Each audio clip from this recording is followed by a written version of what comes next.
Hoy vamos a hacer un repaso general a todo lo que tiene que ver con la proteína, los mitos, joder, siempre hablo mal al empezar los vídeos, los mitos que hemos escuchado durante muchos años o muchas décadas acerca de la proteína, que si daña el hígado, el riñón y que todavía mucha gente cree hoy en día, recomendaciones de ingesta según tu objetivo, el tipo de deportista que seas, la edad que tengas, etcétera, suplementos de proteína, cuáles hay, cuáles elegir, cómo elegir uno de calidad y bueno, un poquito por encima la importancia de la proteína que muchos ya conoceréis y algún otro tema.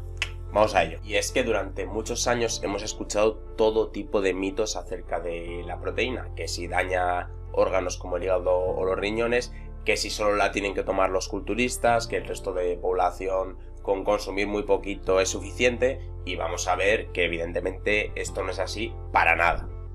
Lo primero que hay que dejar claro es que es mentira que la proteína cause daños en órganos como el hígado o los riñones. Es más, hay estudios como este que os dejaré por aquí que afirman que la proteína tiene un efecto protector en los riñones. O sea que flipa. Vale, Daniel, pero entonces, ¿de dónde ha salido este mito de que la proteína daña el hígado y los riñones? Porque de algún lado habrá salido, lo hemos escuchado durante décadas, incluso a médicos en televisión, por todas partes. Pues bien, te voy a contar una historia de terror nutricional para no dormir. El tema es que a mediados y finales del siglo XX, entre el culturismo, algunos culturistas, estaba muy popularizado el uso de todo tipo de fármacos, anabolizantes y demás, ¿no? Entonces, ¿qué pasaba? Que estos culturistas consumían grandes cantidades de proteína para mantener esa gran cantidad de masa muscular que tenían. Pero debido al consumo de fármacos, pues empezaron a desarrollar muchos problemas de hígado, de riñones y demás.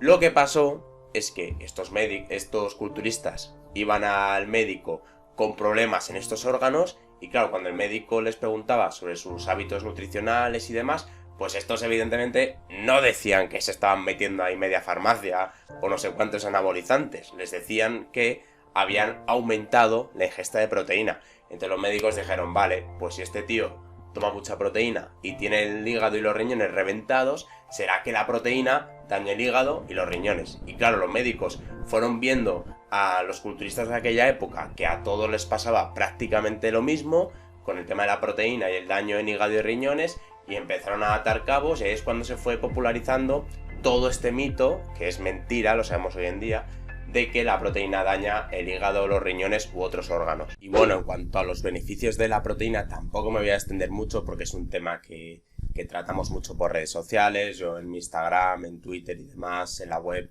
lo toco bastante, pero bueno, es un macronutriente esencial, seguramente el más importante de los tres o de los más importantes, ya que, por ejemplo, en deportistas favorece el mantenimiento de la masa muscular, en personas que quieran perder peso favorece ese mantenimiento de la masa muscular mientras se pierde grasa, lo que tiene muchos más beneficios a nivel metabólico respecto a perder peso tanto de músculo como de grasa, que es algo que debemos evitar a toda costa.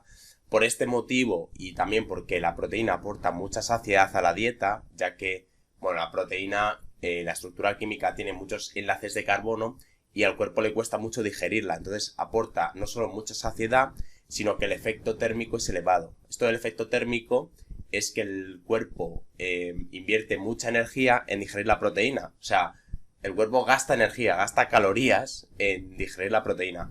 Por esto, no solo es beneficioso para perder grasa, ganar músculo y lo que he comentado, sino, por ejemplo, para enfermedades como la obesidad o el sobrepeso, que vemos tanto hoy en día, es muy beneficioso el consumo de proteína. También para diabéticos, porque la ingesta de proteína estimula la insulina que genera el páncreas. Luego en personas mayores también es muy interesante la proteína. ¿Por qué? Porque va a favorecer que estas personas mantengan el músculo y estén más funcionales, tengan más vitalidad, más esperanza de vida, más calidad de vida, más independencia y todo esto, ¿vale? Por estos y otros muchos más motivos que hay, la proteína es uno de los macronutrientes esenciales y vamos a ver ahora en qué cantidades debemos consumirla, ya que las recomendaciones oficiales, sobre todo la de la OMS, que ahora le daremos bastante cañita, pues no tienen ningún tipo de sentido ni respaldo científico. Vamos a hablar ahora de cuánta proteína consumir, de recomendaciones de ingesta, luego veremos, como he comentado al principio, en base un poco al tipo de deporte que se haga, al objetivo y demás. Pero lo primero que tenemos que comentar es que estos últimos años ha habido bastante polémica con la recomendación de la Organización Mundial de la Salud o la OMS, que ha hecho esta recomendación desde hace mucho tiempo de consumir 0,8 gramos por kilo de peso corporal, y le han caído bastantes palos estos últimos años por redes sociales, y normal, la verdad, porque joder, la OMS hace algunas cosas bien, pero hay otras cosas que tela. La realidad es que la evidencia científica de estos últimos años demuestra que ingestas de 2 a 3 gramos de proteína por kilo de peso corporal no es para nada dañina en individuos sanos, al contrario, es muy beneficiosa. Hay algún estudio incluso con ingestas de 4 gramos de proteína por kilo de peso corporal, que es una auténtica burrada. O sea, yo suelo recomendar en torno a 2 gramos por kilo de peso corporal, y esto es el doble, para que os hagáis una idea, y no se observa daño en órganos como los riñones, ¿vale? Porque incluso el exceso de proteína se eliminaría por la orina en forma de urea. Así que fijaos, de las recomendaciones de los estudios de 2 a 3 gramos por kilo de peso corporal a los 0,8 que recomienda la OMS, pues hay un mundo de diferencia. De hecho, hay organismos oficiales de mucho prestigio como la Protein Board, que está formado por 17 reconocidos investigadores y expertos en este tema, que no tienen ningún tipo de conflicto de interés, ¿vale? Es un organismo independiente, lo cual siempre se agradece en estos ámbitos. Y bueno, en documentos como el que os dejaré por aquí, destacan que hay que revisar las recomendaciones mínimas oficiales de proteína, porque no tiene ningún tipo de sentido la recomendación que hace la Organización Mundial de la Salud.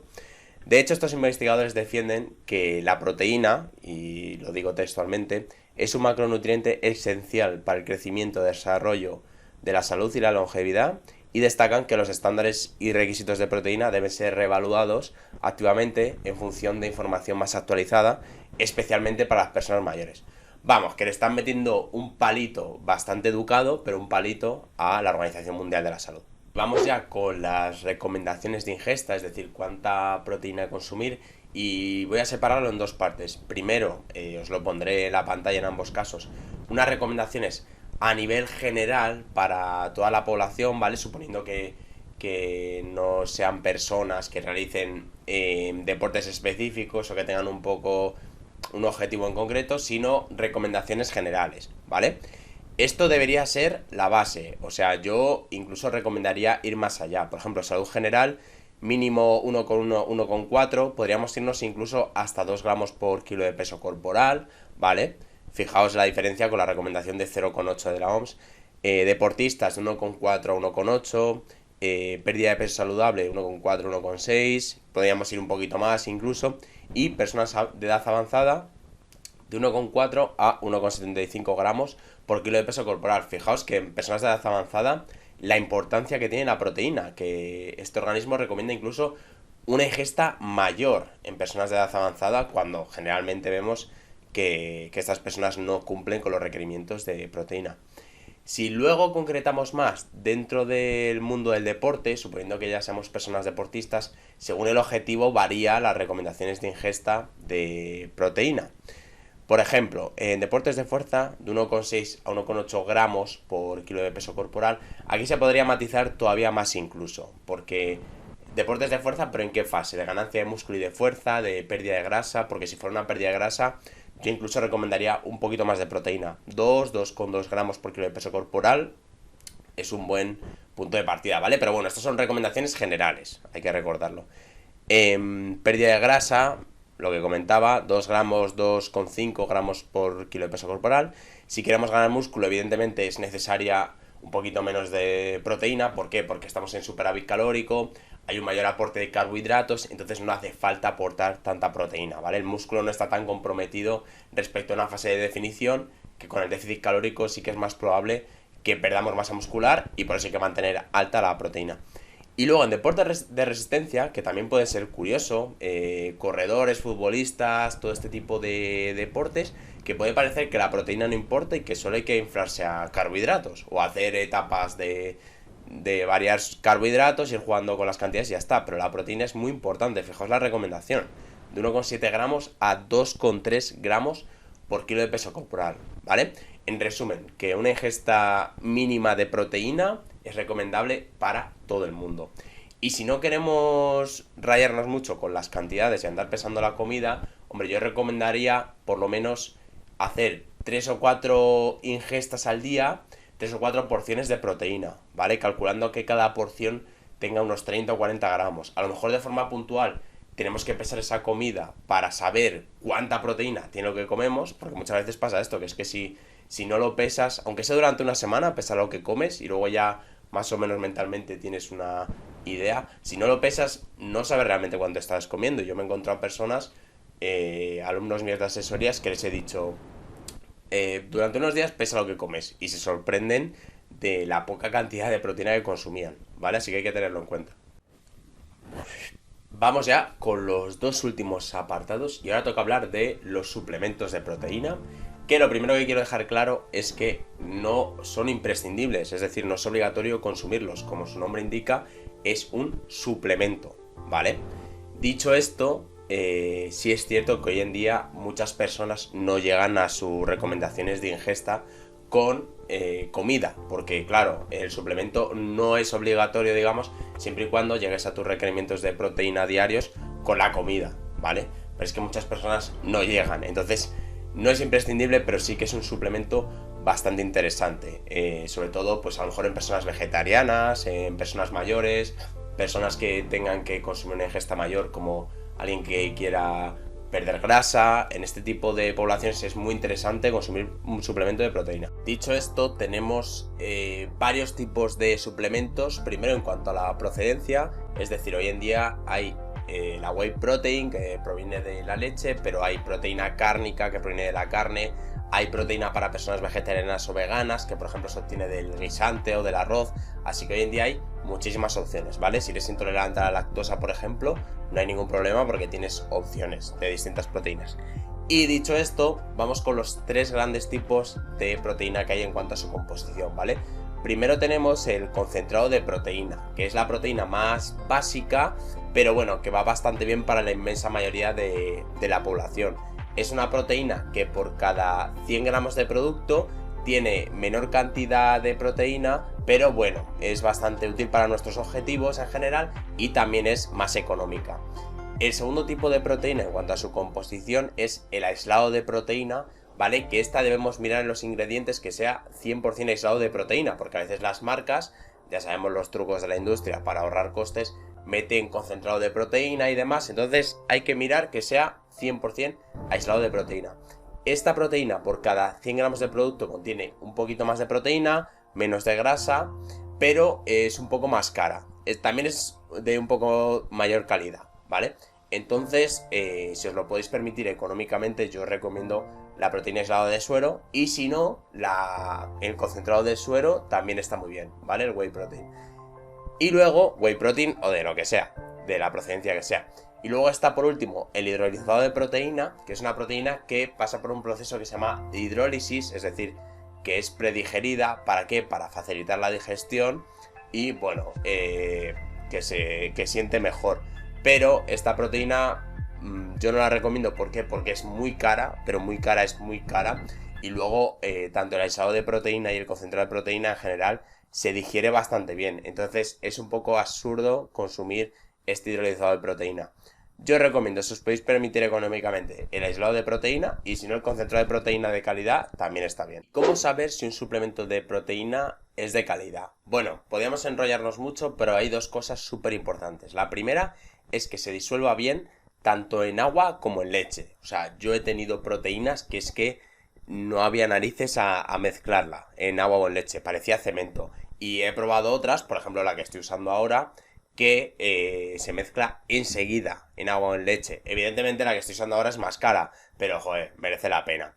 Y luego, otra forma de comprobar la calidad del suplemento de proteína, si nos vamos a la parte de atrás del envase veremos el aminograma, ¿vale? Que os dejaré una imagen por aquí, más o menos es algo parecido a esto. Bien, pues si nos fijamos en el aminoácido leucina, que es uno de los más importantes, lo suyo es que esté por encima de 10 gramos, ¿vale? Por cada 100 gramos de producto. Si está muy por debajo, seguramente sea un suplemento de mala calidad. Por último, una duda frecuente es cuándo consumir la proteína. Durante mucho tiempo, yo cuando empecé a entrenar también lo pensaba, se creía que tenías que terminar de entrenar e ir corriendo al gimnasio a tomarte tu batido de proteína, porque si no perdías músculo o catabolizabas o entrabas al vestuario ya al gimnasio y había gente comiendo latas de atún.